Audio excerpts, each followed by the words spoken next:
Hello friends, സ്നേഹപൂർവ്വം ഷാമയുടെ പുതുപുത്തൻ എപ്പിസോഡിലേക്ക് എല്ലാവർക്കും സ്വാഗതം. അപ്പോൾ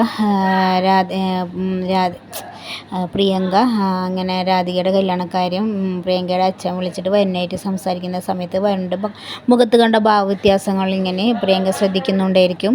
അങ്ങനെ പ്രിയങ്ക ഫോൺ വെച്ച് കഴിഞ്ഞിട്ട് വരുണിനോട് ചോദിക്കുന്നുണ്ട്, എന്തൊരു വിഷമം പോലെ. അപ്പോൾ വരുൺ ചോദിക്കാൻ എനിക്ക് എന്തിന് വിഷമം എന്നൊക്കെ ഇങ്ങനെ പറയുന്നുണ്ട്. പക്ഷേ രാധിക ഇതെല്ലാം ശ്രദ്ധിച്ച് കഴിഞ്ഞിട്ട് അപ്പോൾ വരുൺ പറയുന്നുണ്ട്, നീ എൻ്റെ കാര്യത്തിൽ ഇടപെടണ്ട, എനിക്ക് എന്ത് കാര്യം നടക്കുന്നുണ്ടെങ്കിൽ നീ എൻ്റെ കാര്യം ആലോചിച്ചിട്ട് തീരെ വ്യാകുലപ്പെടണ്ട എന്നിങ്ങനെ വരുൺ പറയുന്നുണ്ട്. വരുൺ പോയ ശേഷം പ്രിയങ്ക പറയുന്നുണ്ട്, ചേച്ചിയുടെ കല്യാണക്കാരൻ പറഞ്ഞപ്പോൾ എൻ്റെ മുഖത്ത് കണ്ട ഭാവവ്യത്യാസം എനിക്ക് മനസ്സിലായതാണ്, ഒരു വിഷമം പോലെ. പിന്നെ ആ കല്യാണം മുടങ്ങി എന്ന് പറഞ്ഞപ്പോൾ വരുണിൻ്റെ മുഖത്തുണ്ടായ സന്തോഷവും എനിക്ക് മനസ്സിലാവുന്നുണ്ട്. വരുണിന് കൂടെ എൻ്റെ പ്രിയപ്പെട്ടവൾ എന്നിങ്ങനെ പറയുന്നത് ചേച്ചിയായിരിക്കുമോ എന്നിങ്ങനെ പ്രിയങ്ക ചിന്തിക്കുന്നുണ്ട്. എന്നിട്ട് പ്രിയങ്ക തന്നെ പറയുന്നുണ്ട്, കണ്ടുപിടിച്ചോളാം എന്നിങ്ങനെ പറയുന്നുണ്ട്.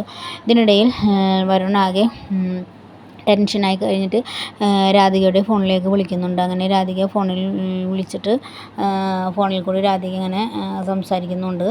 അപ്പോൾ രാധിക ഫോൺ എടുക്കാണ്ടാകുമ്പോൾ വരുൺ എന്താവും എടുക്കാത്തതെന്നിങ്ങനെ ചിന്തിക്കുന്ന സമയത്തായിരിക്കും രാധിക ഫോൺ എടുക്കുന്നത്. അപ്പോൾ ഫോൺ എടുത്തിട്ട് ഹലോ ഇങ്ങനെ പറയുന്നുണ്ട്. അപ്പോൾ വരുൺ ചോദിക്കുന്നുണ്ട്, തൻ്റെ കല്യാണം നിശ്ചയിക്കാനുണ്ടായ കാര്യം എന്താ, എന്തെങ്കിലും സംഭവങ്ങൾ അവിടെ ഉണ്ടായോ, എത്ര പെട്ടെന്ന് കല്യാണത്തിന് സമ്മതിക്കേണ്ട കാര്യം എന്തായിരുന്നു എന്നിങ്ങനെ രാധികയോട് വരുൺ ചോദിക്കുന്നുണ്ട്. അപ്പോൾ രാധിക ഒന്നും മിണ്ടുന്നില്ല, ആകെ ടെൻഷനായിട്ട് ഇങ്ങനെ മിണ്ടാതെ നിൽക്കുന്നുണ്ട്.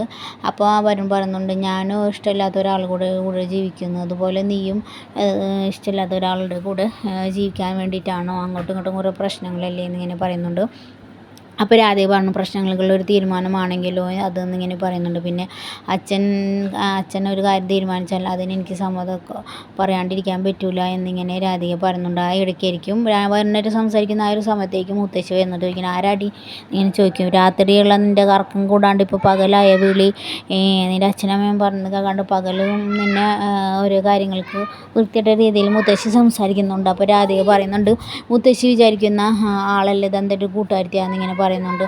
നിൻ്റെ കൂട്ടുകാരത്തിയായാലും കൂട്ടുകാരനായാലും എന്നൊക്കെ പറഞ്ഞിട്ട് രാധികയെ കുറ്റപ്പെടുന്നുണ്ട്. ഇപ്പോൾ ഇവിടെ ആരുമില്ല, ആരെങ്കിലും ഉള്ളപ്പോൾ ഞാൻ എന്തെങ്കിലും ചെയ്താലായിരിക്കും അത് പ്രശ്നമാകുമ്പോൾ, ആരില്ലാണ്ട് നിന്നെ എന്ത് ചെയ്താലും ആരും ചോദിക്കാൻ വരില്ല എന്നൊക്കെ പറഞ്ഞിട്ട് രാധികയെ തല്ലാനായിട്ട് ഇങ്ങനെ ഓങ്ങുന്ന സമയത്ത് രാധികയുടെ അമ്മയെ വീണ്ടും ഇങ്ങനെ വൃത്തിയായിട്ട രീതിയിൽ സംസാരിക്കുമ്പോൾ രാധികയ്ക്ക് ദേഷ്യം വരുന്നുണ്ട്.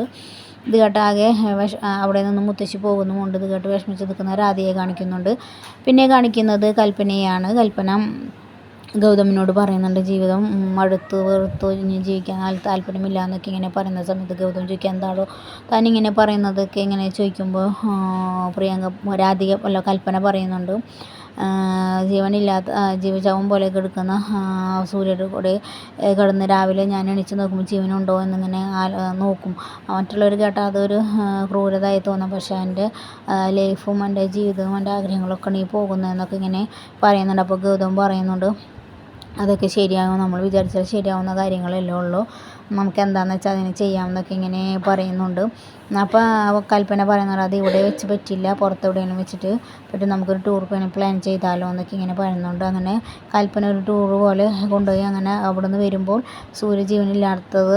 ഇല്ലാത്ത പോലെ ഇങ്ങോട്ട് കൊണ്ടുവരണം എന്നൊക്കെ ഇങ്ങനെ സൂര്യനെ കൊല്ലുന്ന കാര്യമൊക്കെ ഇങ്ങനെ കൽപ്പന പറയുന്നുണ്ട്. അപ്പോൾ ഗൗതം അതിന് ശരി വെക്കുന്നുണ്ട്. പിറ്റേ ദിവസം എല്ലാവരെയും വിളിച്ചിരുത്തി വരുണിൻ്റെ അമ്മ പറയുന്നുണ്ട്, കൽപ്പന മോൾക്ക് എന്തോ പറയാനുണ്ടെന്നൊക്കെ ഇങ്ങനെ പറയുമ്പോൾ വരുണിൻ്റെ അച്ഛൻ പറയുന്നുണ്ട്, കൽപ്പനയ്ക്ക് പറയാനുള്ള കാര്യങ്ങൾക്ക് നിൻ്റെ ഒരു വക്കാലത്ത് വേണ്ടല്ലോ, അത് കൽപ്പന മുഖത്ത് നോക്കി പറയുമല്ലോ എന്നിങ്ങനെ പറയുന്നുണ്ട്. അപ്പോൾ കൽപ്പന അതല്ല എന്നാൽ ഇങ്ങനെ ഒരു പ്ലാൻ ചെയ്തിരുന്നു, എല്ലാവർക്കും കൂടി ഒരു ടൂർ പോലെ പോയാലോ, അതെല്ലാവർക്കും ഇഷ്ടമുള്ളൊരു സ്ഥലത്തൊക്കെ ഇങ്ങനെ പറയുമ്പോൾ എല്ലാവരും പരസ്പരം അങ്ങോട്ടും ഇങ്ങോട്ടും നോക്കുന്നുണ്ട്. നല്ലൊരു കാര്യമായും തോന്നുന്നുണ്ട്. അതിനിടയിൽ പറയുന്നുണ്ട്, അപ്പോൾ സൂര്യ പറയുന്നുണ്ട്, എനിക്ക് എൻ്റെ ലോകം എന്ന് പറയുന്നത് എൻ്റെ അച്ഛനും അമ്മയും ഇവിടെ ഉള്ളവരും കാണുന്നതാണ്, എനിക്ക് വേറെ എവിടെ സ്ഥലം ഇവിടം വിട്ടിട്ട് പോകണ്ടെന്നൊക്കെ ഇങ്ങനെ സൂര്യ പറയുന്ന സമയത്ത് കൽപ്പന പറയാം, നിങ്ങൾക്ക് ആ വീഴ്ചയിൽ ഈ ലോകം മാത്രം കണ്ടിട്ടുള്ളതുകൊണ്ടാണ് നിങ്ങളുടെ ആഗ്രഹം അതിൽ ഒതുങ്ങിപ്പോയത്, ഞങ്ങളുടെ ആഗ്രഹം അതല്ല എന്നിങ്ങനെ കൽപ്പന പറയുന്നുണ്ട്. ഇതിനിടയിൽ അച്ഛൻ പറയുന്നുണ്ട്, വരുണായിട്ട് സംസാരിക്കാമെന്ന് പറയുമ്പോൾ അവർ തമ്മിൽ സ്നേഹമൊക്കെ നിങ്ങളുടെ മുമ്പിൽ കാണിക്കുന്നില്ല, അവർ തമ്മിലൊരു സ്നേഹവും ഇല്ല എന്നൊക്കെ ഇങ്ങനെ കൽപ്പന പറയുന്നുണ്ട്. അപ്പോൾ മുത്തശ്ശി പറഞ്ഞ കുശുമ്പുള്ള കണ്ണുകൊണ്ട് കണ്ടിട്ടുണ്ടെങ്കിൽ അങ്ങനെ തോന്നുള്ളൂ എന്നൊക്കെ പറയുന്നുണ്ട്. ഞാൻ പറയണതല്ലേ, അവർ നമ്മൾ കൊണ്ടുപോയിട്ട് അവർ തമ്മിൽ നിങ്ങൾ കണ്ടാൽ വിശ്വസിക്കില്ല, അവർ തമ്മിൽ എങ്ങനെയാണെന്നുള്ളത് നമുക്ക് പോകുമ്പോൾ നോക്കാമെന്നിങ്ങനെ മുത്തശ്ശിയോടും അച്ഛനോടൊക്കെ ഇങ്ങനെ കൽപ്പന പ്രിയങ്കയെയും വരുണിനെയും കുറ്റപ്പെടുത്തിയിട്ട് ഇങ്ങനെ സംസാരിക്കുന്നുണ്ട്. അങ്ങനെ അച്ഛൻ വരുണിനോട് സംസാരിക്കുന്നുണ്ട്. വരുൺ പിന്നെ ടൂർ പോകേണ്ട കാര്യങ്ങളൊക്കെ ഇങ്ങനെ അച്ഛൻ വരുണിനോട് വിശദീകരിക്കുന്നുണ്ട്. അപ്പോൾ വരുൺ പറയും, അങ്ങനെ ടൂർ പോകാനോ അത് ആസ്വദിക്കാനോ പറ്റിയ മാനസികാവസ്ഥയിലല്ല ഞാനിപ്പോൾ എന്നിങ്ങനെ വരുൺ അവരോട് പറയുന്നുണ്ട്. പിന്നെ കാണിക്കുന്നത് ജീവയെയാണ്. ജീവൻ ഇങ്ങനെ അമ്പലപ്പറമ്പിൽ ഇങ്ങനെ നിൽക്കുന്നുണ്ട്. അതിനിടയ്ക്ക് രാധിക നല്ല ഭംഗിയിൽ അതിസുന്ദരിയായിട്ട് അമ്പലത്തിലേക്ക് വരുന്നൊരു ഭാഗവും കാണിക്കുന്നുണ്ട്. അങ്ങനെ അമ്പലത്തിലേക്ക് വരുന്ന രാധികയെ കണ്ടിട്ട് രാധിക എന്നിങ്ങനെ വിളിക്കുന്നുണ്ട്. അപ്പോൾ രാധിക പറയുന്നുണ്ട്, ഞാൻ നിങ്ങളോട് പറഞ്ഞല്ലോ എന്നെ ശല്യം ചെയ്യരുതെന്ന്, നിങ്ങൾ എന്തിനാ എന്നെ ഇങ്ങനെ എപ്പോഴും ഇങ്ങനെ ശല്യപ്പെടുത്തുന്നതെന്ന് ഇങ്ങനെ സംസാരിക്കുന്ന സമയത്തായിരിക്കും ദേവനാരായണ നമ്പൂതിരി അമ്പലത്തിൽ നിന്ന് പൂജ കഴിഞ്ഞിട്ട് ഇറങ്ങി ഇങ്ങനെ പൂക്കളുമായിട്ട് ഇങ്ങനെ വരുന്നത്. അങ്ങനെ ഇവർ സംസാരിക്കുന്നത് കണ്ട് രാധികയെ ശല്യം ചെയ്യരുതെന്ന് പറഞ്ഞിട്ട് ജീവൻ്റെ അടുത്തുനിന്ന് പോകുന്ന ഭാഗമായിരിക്കും ദേവനാരായണ നമ്പൂതിരി കാണുന്നത്. അങ്ങനെ ഇത് കണ്ട ജീവ വേഗം രാധികയുടെ അച്ഛൻ്റെ അടുത്തേക്ക് ചെല്ലുന്നുണ്ട്. എന്നിട്ട് നമ്പൂതിരി പറഞ്ഞു, നമ്പൂതിരി ക്ഷമിക്കണം, എനിക്ക് ആ കുട്ടിയെ ഇഷ്ടമാണ്. അപ്പോൾ നമ്പൂതിരി ചോദിക്കുക, അത് ചോദിക്കാനുള്ള ഇടം ഇങ്ങനെയാണോ എന്ന് ഇങ്ങനെ ചോദിക്കുന്നുണ്ട്.